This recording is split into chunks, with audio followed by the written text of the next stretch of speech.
Tuhan bersamamu. Dan bersama rohmu. Inilah Injil Yesus Kristus menurut Yohanes. Dimuliakanlah Tuhan. Dalam amanat perpisahannya, Yesus berkata kepada murid-muridnya, "Akulah pokok anggur yang benar, dan Bapakulah pengusahanya. Setiap ranting padaku yang tidak berbuah dipotongnya, dan setiap ranting yang berbuah dibersihkannya, supaya berbuah lebih banyak. Kamu memang sudah bersih karena firman yang telah aku katakan kepadamu.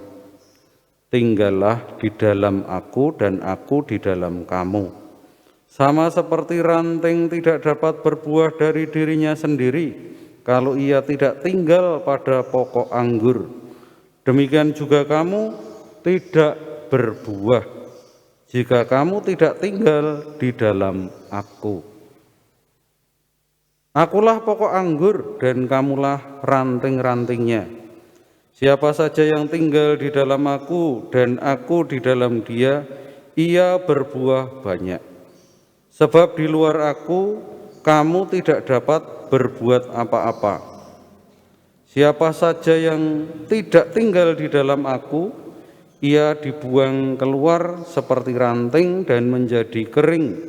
Kemudian dikumpulkan orang dan dicampakkan ke dalam api, lalu dibakar. Jika kamu tinggal di dalam aku dan firman-Ku tinggal di dalam kamu, mintalah apa saja yang kamu kehendaki dan kamu akan menerimanya. Dalam hal inilah Bapa-Ku dimuliakan, yaitu jika kamu berbuah banyak, dan dengan demikian kamu adalah murid-muridku. Demikianlah Injil Tuhan. Terpujilah Kristus.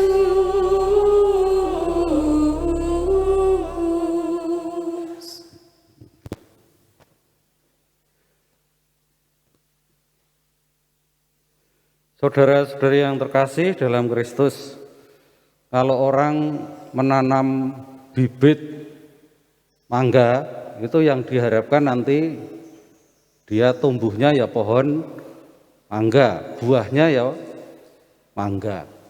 Kalau orang menanam kacang, itu ya tumbuhnya biar jadi pohon kacang, lalu nanti ya menghasilkan kacang.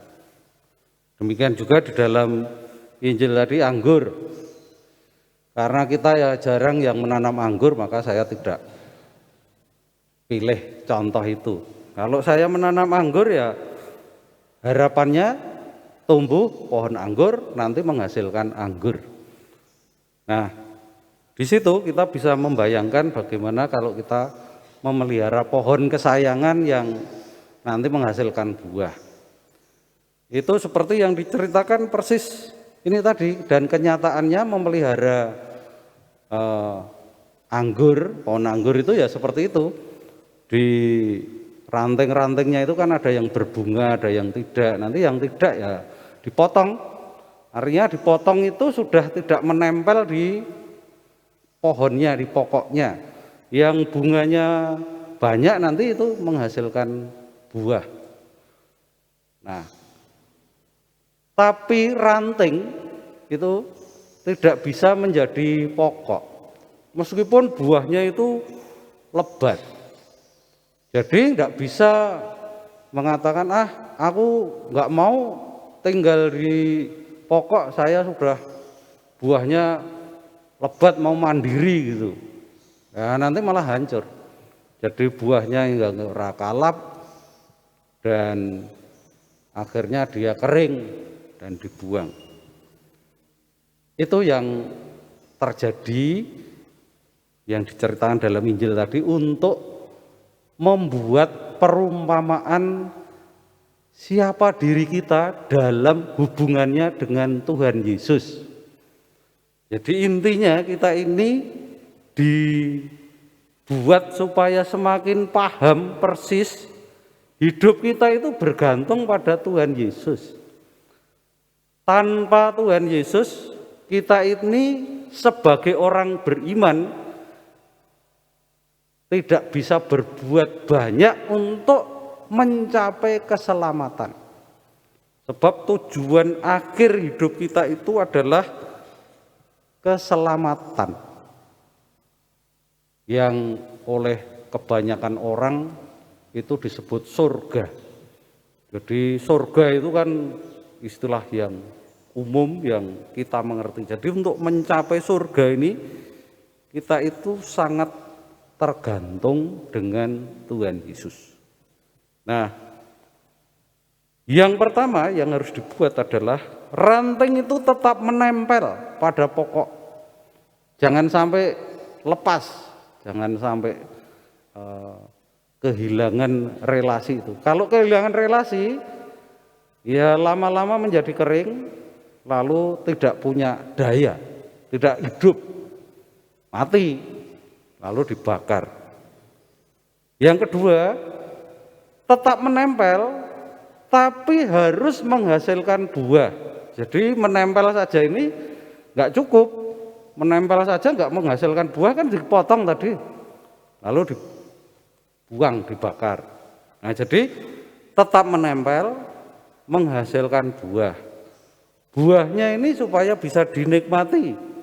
Ya dinikmati itu bisa manis, banyak, biyet gitu, atau berkelimpahan, sehingga buahnya ini bisa menampakkan kesegaran bagi orang yang memeliharanya, yang punya harapan tadi. Maka dari itu kita harus menjaga, jadi yang diupayakan menjaga menempel pada pokok dan berbuah. Gimana caranya ini? Nah, kita ditolong oleh aneka macam yang namanya hidup rohani di dalam gereja Katolik itu banyak sekali. Antara lain adalah devosi-devosi.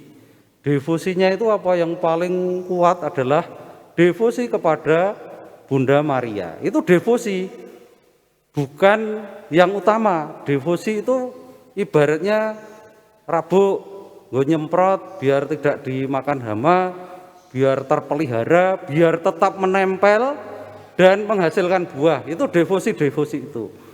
Doa-doa yang lain, jalan salib, doa meditasi, doa apapun itu ada kelompok-kelompok doa yang lain. Itu adalah devosi, bukan pokok. Jadi ibaratnya itu tadi, entah pupuk, entah obat-obatan untuk supaya ranting itu tetap menempel pada pokok anggur dan menghasilkan buah. Nah, kita diajak melalui Bunda Maria, artinya melalui devosi kepada Maria, itu harus membuat hidup kita erat bersatu dengan Tuhan Yesus. Jangan lepas. Kalau sebaliknya pasti devosinya keliru.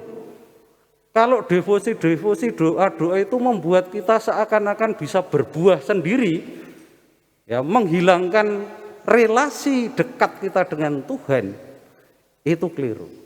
Nah, ini yang penting. Jadi semprotan tadi, pupuk tadi itu bukan yang utama adalah menempel ini. Maka kadang-kadang saya ya ditanya lewat WA entah langsung, Romo doa yang benar itu yang bagaimana? Doa yang mujarab itu yang bagaimana? Doa yang cespleng itu gimana? Wah itu kayak obat-obatan aja. Ya, bukan seperti itu. Jadi doa kita ini kita perlu mengetahui arah dan tujuannya. Doa-doa kita itu benar kalau kita itu semakin erat bersatu dengan Tuhan, nanti kenceng, dan akhirnya hidup saya ini menghasilkan buah. Buah untuk siapa? Buah untuk diri saya dan buah untuk orang lain. Dan inilah yang akan mengantar kita tetap bersatu dengan Tuhan sampai hidup yang kekal. Oleh sebab itu, mari kita mohon supaya doa-doa kita ini membawa persatuan erat dengan Tuhan Yesus dan akhirnya menghasilkan buah yang berkelimpahan. Buah-buah iman, buah-buah rohani, dan buah-buah keabadian yang nanti akan mengantar pada keselamatan kekal. Nah, terutama di bulan Maria ini, di bulan Mei ini, mari melalui Bunda Maria kita diajak untuk bersatu dengan Tuhan Yesus semakin erat, menghasilkan buah-buah iman. Dimuliakanlah Tuhan Allah sekarang dan selama-lamanya. Amin.